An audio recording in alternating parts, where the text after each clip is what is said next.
টানা ৮ বারের মতো সুখী দেশের তালিকায় বিশ্বের শীর্ষে ফিনল্যান্ড। ২০ মার্চ প্রকাশ করা হয় ওয়ার্ল্ড হ্যাপিনেস রিপোর্ট। কিন্তু আশ্চর্যের বিষয় হলো, রিপোর্টে বিশ্বের শীর্ষ ২০টি সুখী দেশের মধ্যে এশিয়ার কোনো দেশ নেই। এই তালিকায় বরাবরের মতোই বাংলাদেশ সহ দক্ষিণ এশিয়ার দেশগুলোর অবস্থান তলানির দিকে। যুদ্ধবিধ্বস্ত ফিলিস্তিনেরও ২৬ ধাপ নিচে বাংলাদেশের অবস্থান। ১৪৭ দেশের তালিকায় বাংলাদেশের অবস্থান ১৩৪তম। তালিকার সর্বশেষ দেশটি আফগানিস্তান। ওয়ার্ল্ড হ্যাপিনেস রিপোর্ট ২০২২ থেকে ২০২৪ সালের গড় তথ্যের ওপর ভিত্তি করে তৈরি হয়েছে এই তালিকা, যেখানে স্ট্রিট ল্যাডার নামক জরিপে মানুষের জীবনের মূল্যায়ন করা হয়েছে।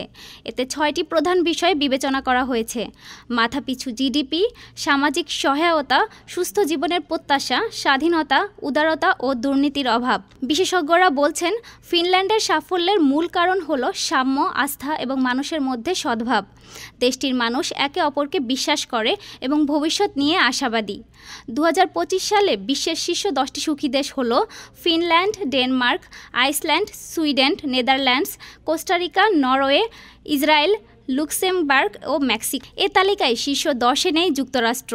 তরুণদের মধ্যে অসন্তোষ, সামাজিক সংযোগের অভাব এবং একাকী সময় কাটানোর প্রবণতা এই অবস্থানের পেছনে বড় কারণ। বিশেষজ্ঞদের মতে, সুখ কেবল অর্থনৈতিক উন্নতি বা উচ্চ আয়ের উপর নির্ভর করে না, বরং সামাজিক সম্পর্ক, আস্থা ও সহানুভূতি সুখী দেশের মূল চাবিকাঠি। ডেস্ক রিপোর্ট, আজ বার্তা, ঢাকা।